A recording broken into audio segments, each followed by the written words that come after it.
तो हम लोग प्रीवियस क्लास में हम लोग देख चुके थे ऑपरेटर्स। सारा ऑपरेटर्स समाप्त हो चुका था। ठीक है, आज हम लोग को आगे बढ़ना है टोकन्स में नेक्स्ट। ठीक है, आज मैं आपको एक्सप्लेन करता हूं डेटा टाइप। वेरिएबल मैंने डिस्कस किया था, फिर भी मैं बता देता हूं कि वेरिएबल क्या होता है। वेरिएबल एक प्रकार का स्टोरेज होता है प्रोग्रामिंग में, जो कांस्टेंट वैल्यू को क्या करता है, स्टोर करता है। कांस्टेंट वैल्यू को क्या करता है, स्टोर करता है। जैसे आप लिखते हो a equal to 10, b equal to 10.5, ठीक है, c इक्वल टू, मान लो कि डबल कोट में आपने लिख दिया सिमेज, या नेम में आपने लिख दिया XYZ। तो किसी भी प्रोग्रामिंग में वेरिएबल का काम क्या होता है, कांस्टेंट वैल्यू को स्टोर करना। अरे बात समझ में। मैंने दो तरह का वेरिएबल बताया था, किन्हीं का नाम याद है? ग्लोबल वेरिएबल और global variable. Local variable and global variable. तुम खड़ा हो जी। हाँ, तुम्ही को जो हाँ, कितने तरह का वेरिएबल होता है? इधर आओ। मोबाइल का जो ब्लू स्क्रीन है दिखाई, कब हम बोले थे कि मोबाइल पैकेट में रखने के लिए तुमको? अब अभी अभी पॉकेट में किए हो। अब अभी हम बता रहे थे कितने तरह का वेरिएबल होता है। दो तरह का, कौन कौन?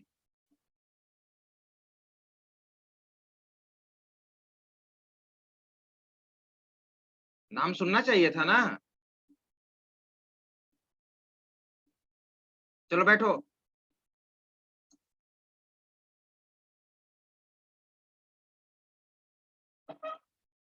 दो तरह का वेरिएबल होता है, एक लोकल वेरिएबल और एक ग्लोबल वेरिएबल।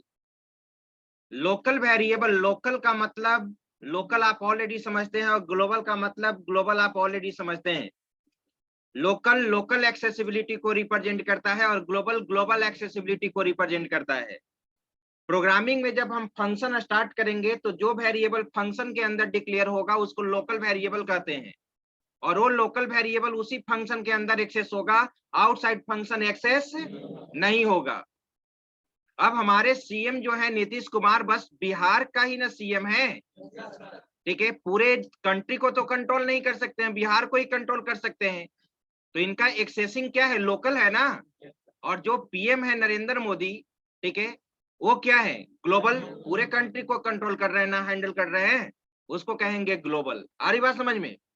वैसा वेरिएबल जो फंक्शन के अंदर डिक्लेयर नहीं होता है, फंक्शन के बाहर डिक्लेयर होता है, उसको हम लोग क्या कहते हैं, ग्लोबल वेरिएबल कहते हैं। ठीक है, global variable provides global accessibility. Global accessibility कहने का मतलब कि आप ग्लोबल वेरिएबल को पूरे प्रोग्राम में कहीं पे भी एक्सेस कर सकते हो, लेकिन लोकल वेरिएबल को जिस फंक्शन के अंदर आपने डिक्लेयर किया था, डिफाइन किया था, उसी के अंदर उसको क्या करेंगे, एक्सेस करेंगे। यही मैंने बताया था।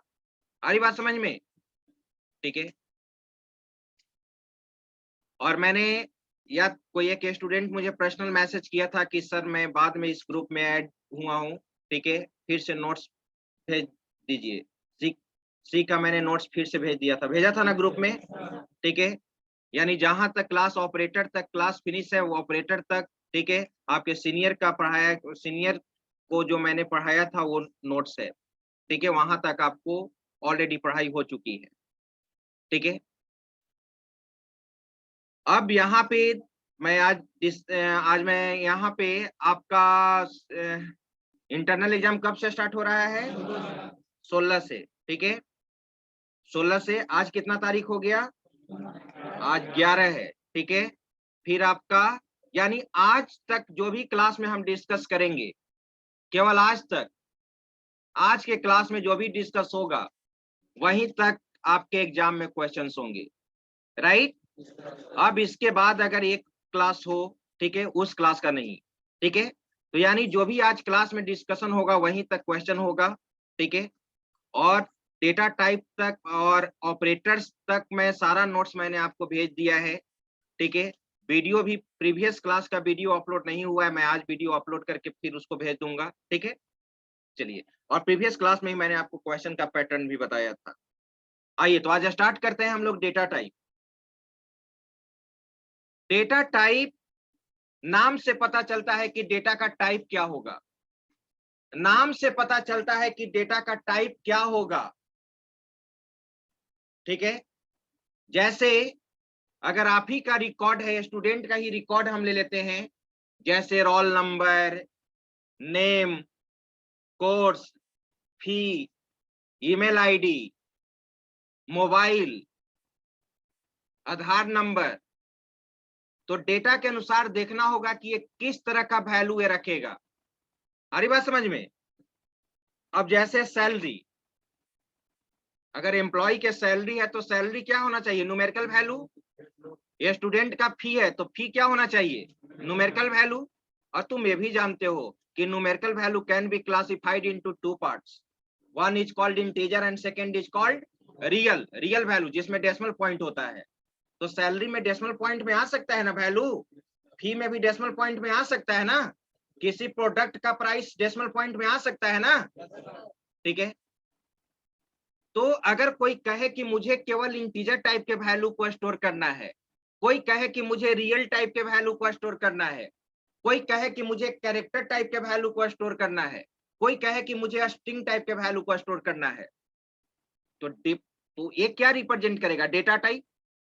Data type mainly used to specify the type of data which decide, data type he decide करेगा कि वेरिएबल किस तरह के वैल्यू को स्टोर करेगा। डेटा टाइप ही डिसाइड करेगा कि हमारा वेरिएबल किस तरह के वैल्यू को स्टोर करेगा। इंटीजर टाइप के वैल्यू को स्टोर करेगा कि रियल टाइप के वैल्यू को स्टोर करेगा कि कैरेक्टर टाइप के वैल्यू को स्टोर करेगा कि स्ट्रिंग टाइप के वैल्यू को स्टोर करेगा। अरे बात समझ में? ठीक है। तो data type is mainly used to declare variable. C में जो भी हम लोग वेरिएबल्स यूज करेंगे, सी में जो भी वेरिएबल्स हम यूज करेंगे, उस वेरिएबल को सबसे पहले डिक्लेयर करना होगा।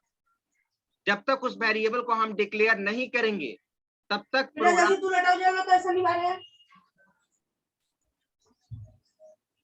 हर्ष अग्निहोत्री, तुरंत हम क्लास से तुमको सस्पेंड करेंगे।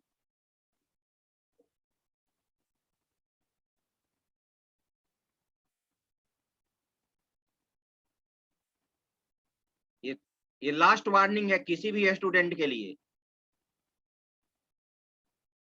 जिस समय तुम बात करते हो उस समय माइक ऑन होता है। ये लास्ट वार्निंग है। जिस समय कुछ पूछना हो, क्वेश्चन रेज करो, ये हैंड रेज करो। हाँ, तो सी प्रोग्रामिंग में जो भी वेरिएबल्स हम लोग यूज करेंगे, उस वेरिएबल को सबसे पहले क्या करना होगा? डिक्लेयर करना होगा। जब तक हम वेरिएबल को डिक्लेयर नहीं करेंगे तब तक हम उस वेरिएबल को प्रोग्राम में यूज नहीं कर सकते हैं। अगर मुझे रेक्टेंगल का एरिया और पेरीमीटर निकालना है तो हम डिसाइड करेंगे कि लेंथ किस तरह का वेरिएबल बनेगा, ब्रेथ किस तरह का वेरिएबल बनेगा, एरिया किस तरह का वेरिएबल होगा, पेरीमीटर किस तरह का वेरिएबल होगा। अगर सर्कल का एरिया और पेरीमीटर निकालना है तो हम डिसाइड करेंगे कि एरिया किस तरह का वेरिएबल होना चाहिए, पेरीमीटर किस तरह का वेरिएबल होता है। तुम जानते हो कि सर्कल का एरिया होता है पाई आर स्क्वायर, तो 3.14 से मल्टीप्लाई होगा, तो क्लियर है कि अधिकतर केस में डेसिमल पॉइंट पे ही ना वैल्यू आएगा। और इंटीजर टाइप का वेरिएबल डिक्लेयर कर लेंगे तो वैल्यू तो हमारा लॉस कर जाएगा। आ रही बात समझ में? अगर किसी प्रोडक्ट के प्राइस को तुमको रखना है, तो अगर किसी प्रोडक्ट का प्राइस एमआरपी लिखा हुआ रहता है 10.24, तो क्या हम इंटीजर टाइप का वेरिएबल बना लेंगे? इंटीजर टाइप का वेरिएबल बना लेंगे तो 10.24 होल्ड नहीं होगा, केवल 10 होल्ड होगा, 10 स्टोर होगा, तो 0.24 क्या हो गया? लॉस हो जाएगा। आ रही बात समझ में? तो उसके लिए हम लोग जो रियल टाइप के डेटा टाइप होंगे उस तरह का ना वेरिएबल डिक्लेयर करेंगे। अगर आपके नाम को स्टोर करना है, ठीक है, तो अब नाम आपका एज ए स्ट्रिंग है, string is a collection of character, तो आपका जो नाम है उस नाम को अगर स्टोर करना है तो मुझे स्ट्रिंग टाइप का वेरिएबल यूज करना होगा वहां पे, ठीक है।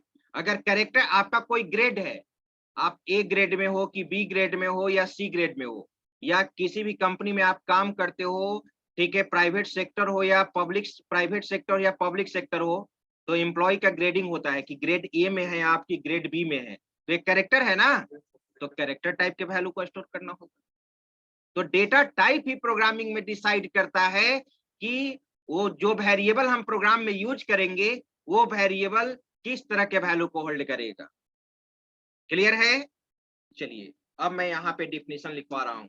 हेडिंग दिया जाए डेटा टाइप, सभी लोग हेडिंग दो data type.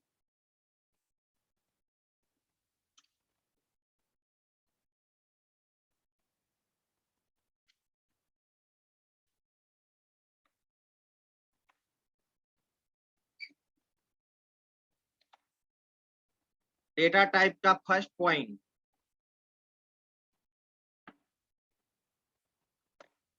It is mainly used to specify type of data, type of data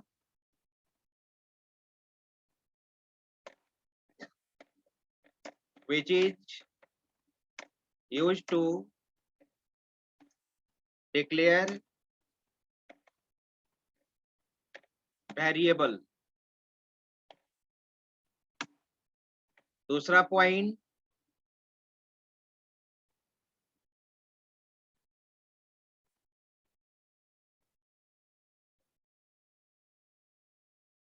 any variable can holds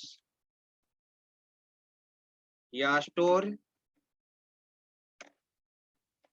data according to data type, according to data type। कोई भी variable जो constant value को store करेगा according to data type.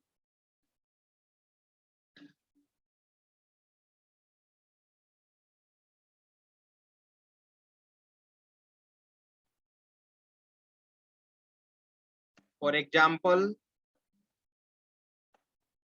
For example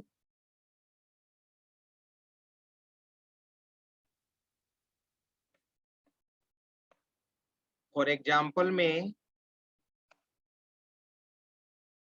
salary of employ can be real type. क्या होना चाहिए? Real type कहने का मतलब फ्लोट वैल्यू ना, float type.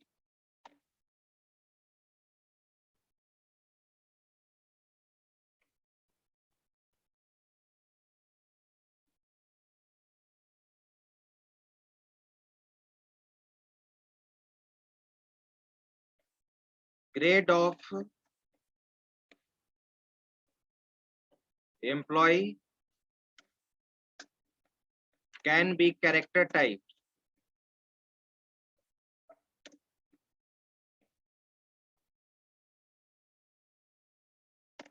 Name of employ can be a string type.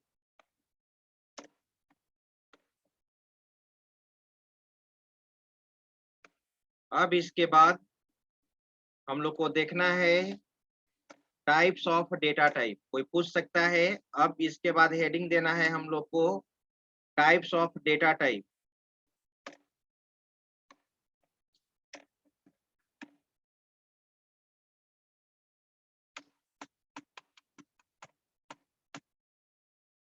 types of data type. There are two types of data type. First में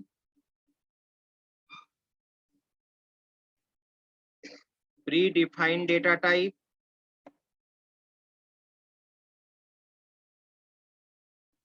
या इसको कहते हैं सिस्टम डिफाइंड डेटा टाइप, या इसको कहते हैं इनबिल्ट डेटा टाइप, या इसको हम लोग कहते हैं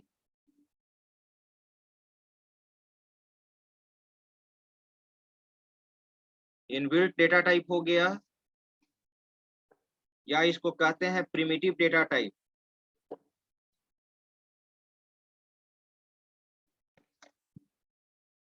या इसको कहते हैं फंडामेंटल डेटा टाइप।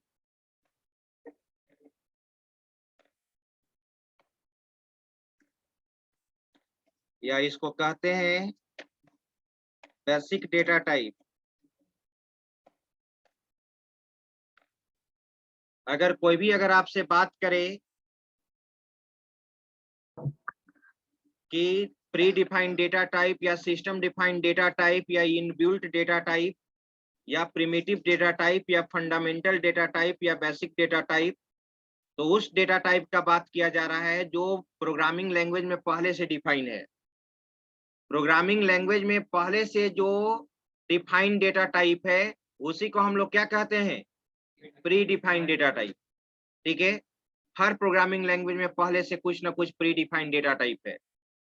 ठीक है, और यूजर अपने अनुसार भी डेटा टाइप बना सकता है। यूजर अपने अनुसार भी क्या कर सकता है, डेटा टाइप बना सकता है। उसको हम लोग कहते हैं यूजर डिफाइंड डेटा टाइप। जो यूजर अपने अनुसार जो डेटा टाइप क्रिएट करेगा वो कहलाएगा यूजर डिफाइंड डेटा टाइप, जो हर प्रोग्रामिंग लैंग्वेज में होता है। ठीक है, यूजर डिफाइंड डेटा टाइप को हम लोग कस्टमाइज डेटा टाइप भी कह सकते हैं। यूजर अपने अनुसार ना उसको कस्टमाइज करेगा, या उसको हम लोग बोलते हैं डिराइव्ड डेटा टाइप। जो बेसिक डेटा टाइप से, जो फंडामेंटल डेटा टाइप से जो डेटा टाइप क्रिएट होता है उसको डिराइव्ड डेटा टाइप भी बोलते हैं, या उसको कहते हैं कंपोजिट डेटा टाइप। क्या कहते हैं, कंपोजिट डेटा टाइप। मैं लिख रहा हूं यहाँ पे, सेकेंड,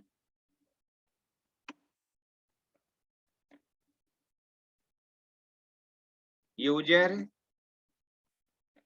डिफाइंड डेटा टाइप, या इसको हम लोग बोलेंगे कंपोजिट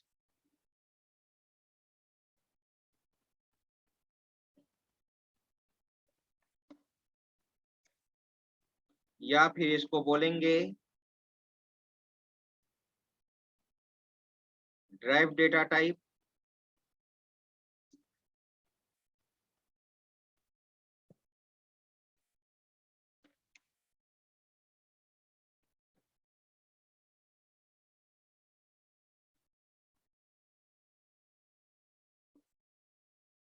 या इसको बोलते हैं अबस्ट्रैक्ट डेटा टाइप भी बोलते हैं, अबस्ट्रैक्ट डेटा टाइप। कस्टमाइज भी होता है। क्या ऑफलाइन स्टूडेंट नहीं ना ऑनलाइन ज्वाइन कर रहे हो जी? एक मिनट, सब पूछने दो।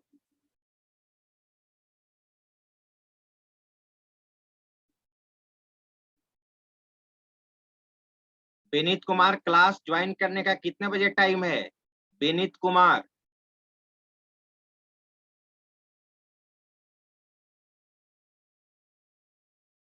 विनीत कुमार मुझे बताओ क्लास ज्वाइन करने का कितने बजे टाइम है? सी का टाइमिंग क्या है?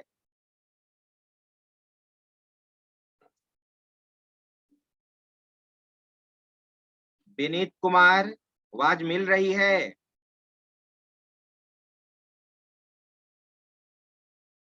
अगर आवाज आपको नहीं मिल रही है तो आपको क्लास करने का कोई जरूरत नहीं है। यानी मेरा जब आवाज ही नहीं मिल रहा है तो पढ़ने से क्या फायदा, इसलिए तुम रिमूव हो जाओ।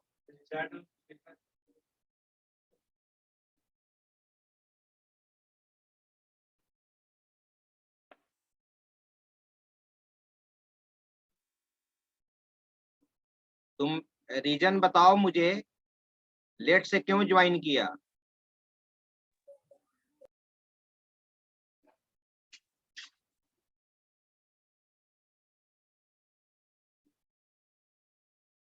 किसी भी स्टूडेंट के लिए, ऑनलाइन स्टूडेंट जो ज्वाइन कर रहे हैं, टाइम से ज्वाइन कीजिए, ठीक है? मात्र 15 मिनट डिले। और डिले क्यों होंगे? आप 15 मिनट अगर क्लास आपका निकल जाएगा तो आपको समझ में नहीं आएगा। ये सब किसी भी तरह का एक्सक्यूज नहीं चलता है कि सर हम कहीं गए थे घर के काम के लिए, ये सब नहीं। और लास्ट में लिख दिए सॉरी सर, लेकिन इसमें आपको प्रॉब्लम होगा। अगर ये बार बार एक्सक्यूज देंगे, चलो आज इमरजेंसी काम हो गया मैंने अलाउ कर दिया, लेकिन आप सोचिए, ठीक है, अगर जो चीज मैंने बता दिया डेटा टाइप, ठीक है, फिर आप उसको कैसे कवर कर पाएंगे?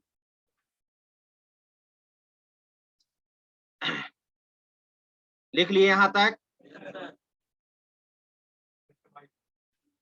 हाँ लिख लो ना जी, कस्टमाइज डेटा टाइप भी होता है।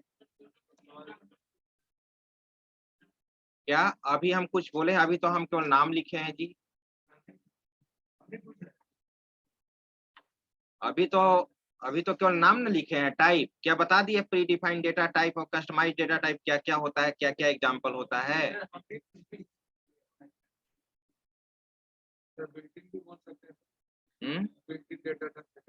बनाते हैं ना? नहीं तो इन बिल्ट कहने का मतलब क्या? उसमें पहले से बना जो पहले से बना हुआ है। हो सकता है ना, हम लोग बनाएंगे बिल्ट इन। हाँ कह सकते हो, लेकिन बिल्ट कहने का मतलब क्या होता है? बिल्ट कहने का मतलब क्या? पहले से बना हुआ, ठीक है? अब यहाँ पे फर्स्ट डिफाइन करने, एक फर्स्ट हेडिंग दे दो, pre defined data type.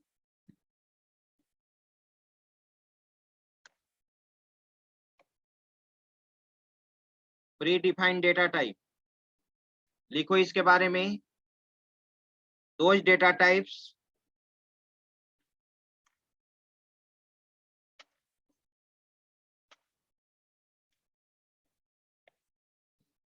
which are already defined in programming language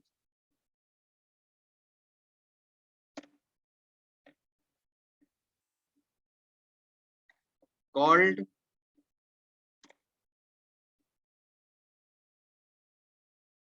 predefined data type।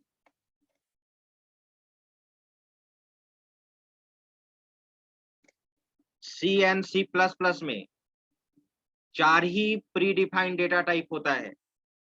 C and C plus plus में 4 ही प्री डिफाइंड डेटा टाइप होता है, ठीक है? There are only 4 basic data type.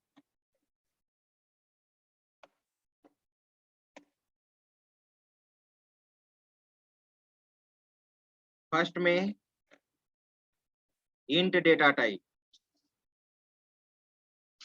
हम लोग लिखते चलते हैं ना। फर्स्ट में क्या है? Int data type. तो ध्यान दो, int data type integer type के वैल्यू को होल्ड करता है जिसमें डेसिमल पॉइंट नहीं होता है, ठीक है? अब इसका अगर मैं पॉइंट लिखूं पॉइंट वाइज, तो सबसे पहले आपको लिखना होगा it only holds, it only holds integer type value, integer type value. और एक चीज और ये जान लो, किसी भी डेटा टाइप का एक साइज होता है, कैपेसिटी होता है, कि वो डेटा टाइप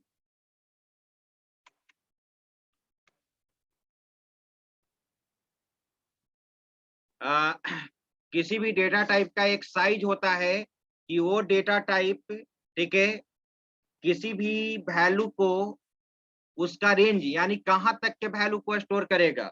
अब इंट है तो क्लियर है कि इंटीजर टाइप के वैल्यू को होल्ड करेगा। तो इंटीजर टाइप का वैल्यू तो आपका बहुत बड़ा लार्जेस्ट भी हो सकता है ना। अगर इंटीजर टाइप का अगर वैल्यू हम रखना चाहते हैं सपोज, ठीक है, मान लो कि 1 करोड़, तो क्या 1 करोड़ इसमें होल्ड किया जा सकता है वैल्यू? क्या 10 लाख इसमें स्टोर किया जा सकता है? क्या 20,000 इसमें स्टोर किया जा सकता है? तो एक कैपेसिटी होता है। हर डेटा टाइप का एक क्या होता है? कैपेसिटी होता है, रेंज होता है, जो वैल्यू कहां से कहां तक होल्ड करेगा। आ रही बात समझ में? इसका डिसीजन हम लोग लेते हैं डेटा टाइप के साइज पे। डेटा टाइप का साइज क्या होता है? मेमोरी में वो कितने कितने किसी वेरिएबल को स्टोर करने के लिए कितना साइज एलोकेट करेगा, वो उसी के अनुसार रेंज भी हम लोग निकालते हैं। आपको रेंज याद रखने का जरूरत नहीं है किसी भी डेटा टाइप का। रेंज याद रखने के लिए मैं एक आपको फॉर्मूला दूंगा, उस फॉर्मूला से आप किसी भी डेटा टाइप का रेंज कैलकुलेट कर सकते हैं। लेकिन हाँ, डेटा टाइप का साइज याद होनी चाहिए। अगर इंट का साइज 2 बाइट होता है तो 2 बाइट याद रखना होगा। एक चीज और नोट में हम लोग को लिखेंगे आगे, ठीक है, या मैंने जब मशीन डिपेंडेंसी का बात बताया था सी का डिमेरिट में, ड्रॉबैक में, कि सी प्लेटफॉर्म डिपेंडेंट है, सी मशीन डिपेंडेंट है, मैंने वहां पे जरूर ये पॉइंट में बोला होगा कि सी में डेटा टाइप का size compiler to compiler vary करता है। सी में डेटा टाइप का size compiler to compiler vary करता है, चेंज होता है। टर्बो सी कंपाइलर पे इंट का साइज 2 बाइट होता है, और कोड ब्लॉक और डेव सी प्लस प्लस पे इंट का साइज क्या होता है? 4 बाइट होता है। तो कैपेसिटी बढ़ जाएगा ना वहां, वो 4 बाइट तक डेटा को स्टोर करेगा। और टर्बो कंपनी जो है कंपाइलर का, टर्बो कंपाइलर है, ये 2 ही बाइट तक वैल्यू को क्या करेगा? स्टोर करेगा। ठीक है, इसलिए कहा जाता है कि C and C plus plus machine dependent है, यानी मशीन के अनुसार काम करता है। अरे बात समझ में? तो मैं यहाँ पर डेटा टाइप का जो साइज लिख रहा हूँ, ये टर्बो के अनुसार लिख रहा हूँ। किसके अनुसार? टर्बो के अनुसार। ये तो क्लियर है कि इंट क्या करेगा? इंटीजर टाइप के वैल्यू को होल्ड करेगा। अब यहाँ पर हम लिख रहे हैं इसका साइज क्या होगा? It size is 2 byte. इसका साइज आपका 2 बाइट्स होता है। इसका साइज क्या होता है? 2 बाइट्स। दूसरा डेटा टाइप जो होता है वो हमारा फ्लोट होता है। दूसरा डेटा टाइप क्या होता है? फ्लोट। ये रियल टाइप के वैल्यू को होल्ड करता है। इसका अगर पॉइंट मैं लिखूं यहां पर, इट ओनली होल्ड्स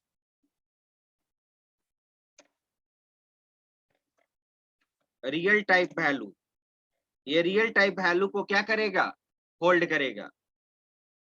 ठीक है, और यहाँ पे इसका साइज जो होता है, इट साइज इज कितना? 4 बाइट होता है। और ये सिंगल प्रिसीजन को सपोर्ट करता है। अब क्या सिंगल प्रिसीजन होता है मैं बता रहा हूं।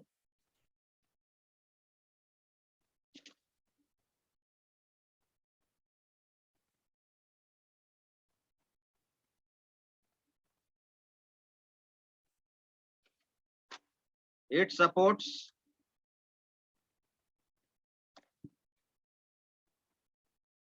Single precision. सिंगल प्रिसीजन कहने का मतलब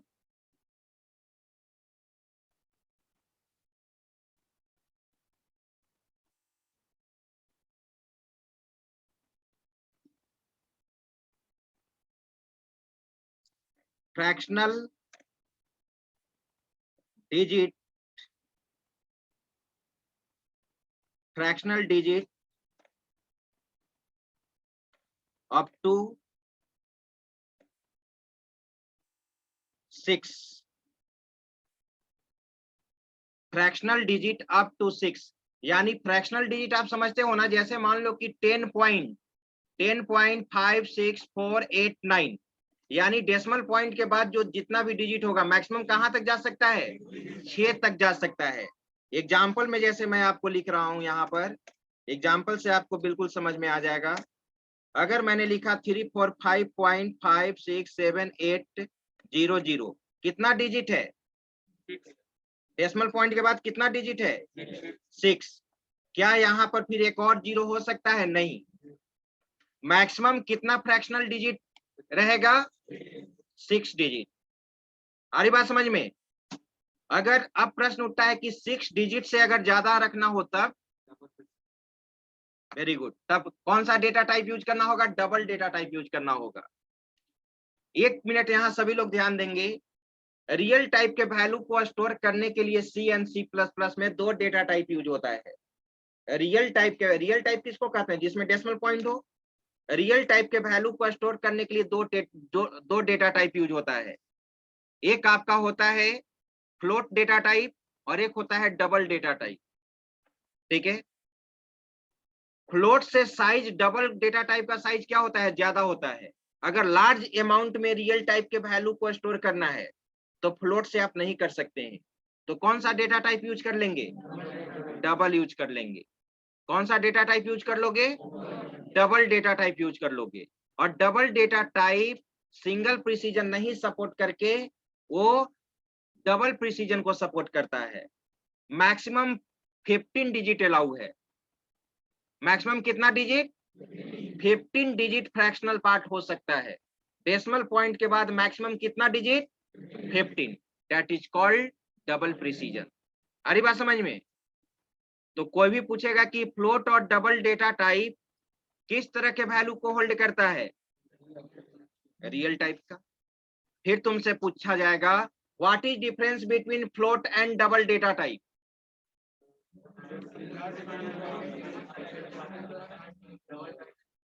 यानी float support single precision while double supports double precision.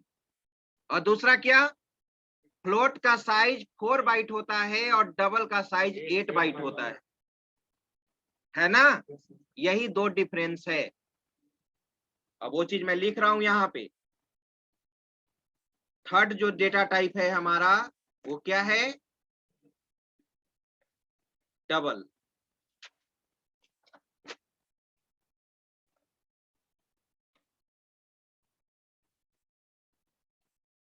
It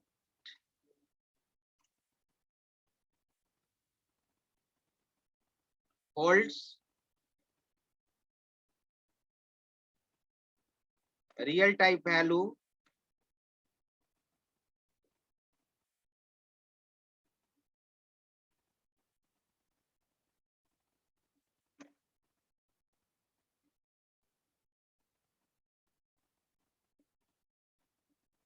its size is कितना byte, 8 bite.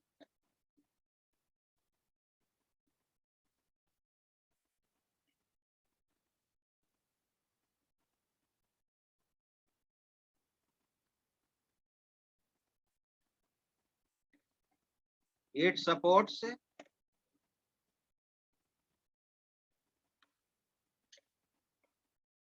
Double precision.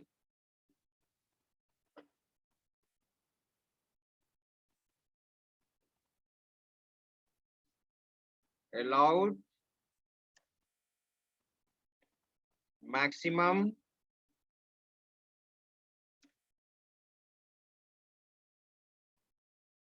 fractional digit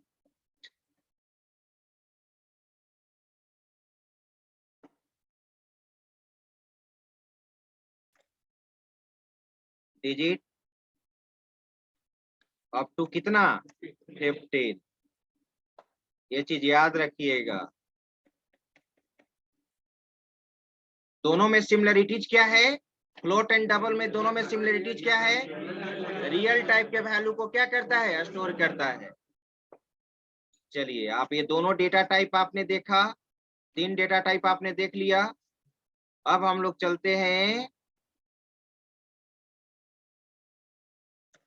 last data type है, चौथा डेटा टाइप कैर। ये कैरेक्टर वैल्यू को होल्ड करता है।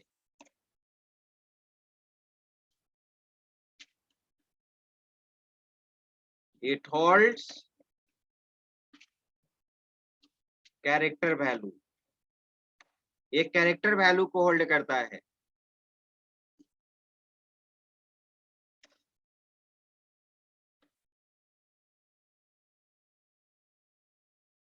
Its size is 1 byte. इसका size क्या होता है? 1 बाइट होता है, राइट? ठीक है, तो 4 डेटा टाइप जो फंडामेंटल डेटा टाइप होता है आप यहाँ पे समझ गए।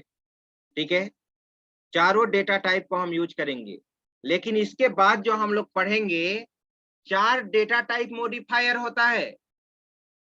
4 यहाँ पर डेटा टाइप मॉडिफायर होता है।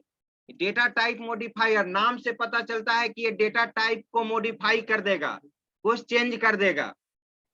अगर चारों डेटा टाइप के पहले अगर कुछ लगाएंगे मॉडिफायर तो बिल्कुल चेंज कर देगा। एक होता है साइंड होता है, अनसाइंड होता है, शॉर्ट होता है, लॉन्ग होता है। ये चारों डेटा टाइप मॉडिफायर को चारों डेटा टाइप के पहले हम लोग क्या करेंगे? यूज करेंगे। अरे बात समझ में? लेकिन पहले तो हम लोग प्री डिफाइंड डेटा टाइप देख लिए, अब यूजर डिफाइंड डेटा टाइप का भी डिफिनीशन और एग्जांपल चाहिए ना। अगर क्वेश्चन पूछ दिया गया what is data type, explain different types of data type in C. अरे बात समझ में? तो डेटा टाइप क्या होता है उसके बारे में लिखोगे। डेटा टाइप का 2 क्लासिफिकेशन हुआ ना, ठीक है, प्री डिफाइंड डेटा टाइप और यूजर डिफाइंड डेटा टाइप। ठीक है, चलिए, तो दूसरा क्या है यहाँ पे? User defined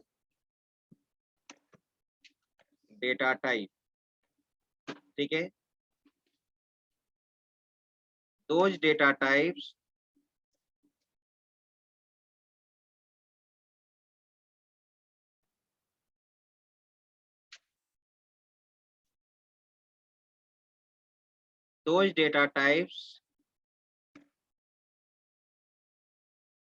which are created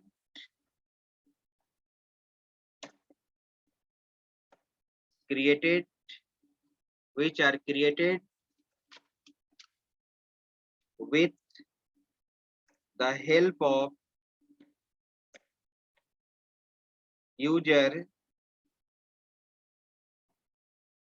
called user defined data type. In other words,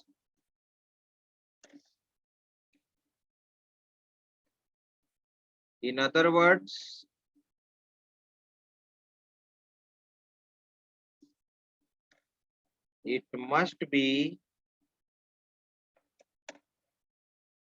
derived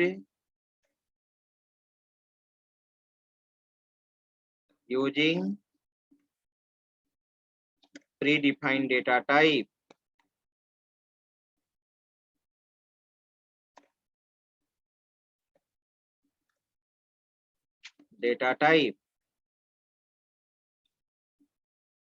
For example,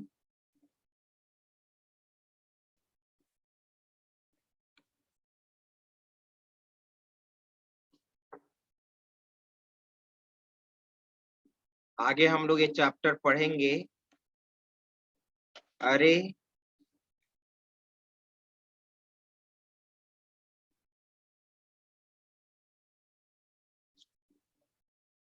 structure, union, enumeration,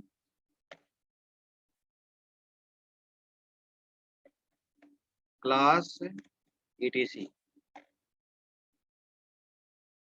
ये सब जो डेटा टाइप का नाम एग्जाम्पल में मैंने दिया है, एरे चैप्टर ही है। एरे पढ़ेंगे, स्ट्रक्चर पढ़ेंगे, यूनियन पढ़ेंगे, इनुमरेशन पढ़ेंगे, क्लास नहीं पढ़ेंगे, क्लास आप C++ में पढ़ेंगे ना, क्योंकि ये ऑब्जेक्ट ओरिएंटेड प्रोग्रामिंग को सपोर्ट नहीं करता है और क्लास ऑब्जेक्ट ओरिएंटेड प्रोग्रामिंग में यूज होता है।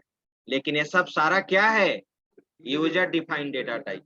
अगर हम स्ट्रक्चर पढ़ेंगे या एरे टाइप का वेरिएबल बनाएंगे या स्ट्रक्चर टाइप का बनाएंगे तो ये फंडामेंटल डेटा टाइप को यूज करके ही बनाएंगे।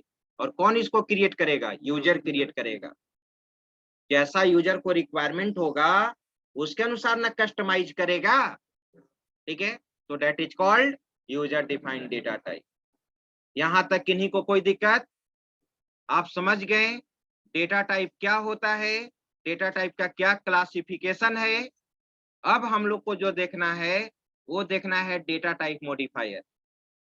क्या देखना है, डेटा टाइप मॉडिफायर। लेकिन वो अब हम लोग केवल मैं डिफिनेशन लिख ही देता हूं, लेकिन अभी अटेंडेंस भी बनाना है, ठीक है। वो डेटा टाइप मॉडिफायर हम लोग नेक्स्ट क्लास में देखेंगे। क्लियर है, ठीक है।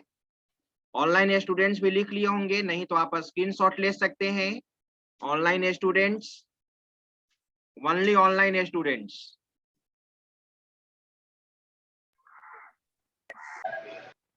कॉल करें। Yes sir. Yes sir.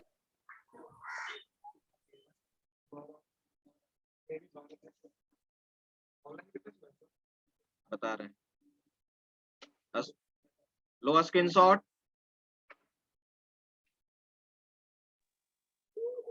हो गया चलिए सर, सर। स्क्रॉल कीजिए। ये रहा, यही लास्ट है। सर एग्जाम में यहाँ तक है। 12, ठीक है। अब आइए, अब हम लोग अटेंडेंस बना लेते हैं।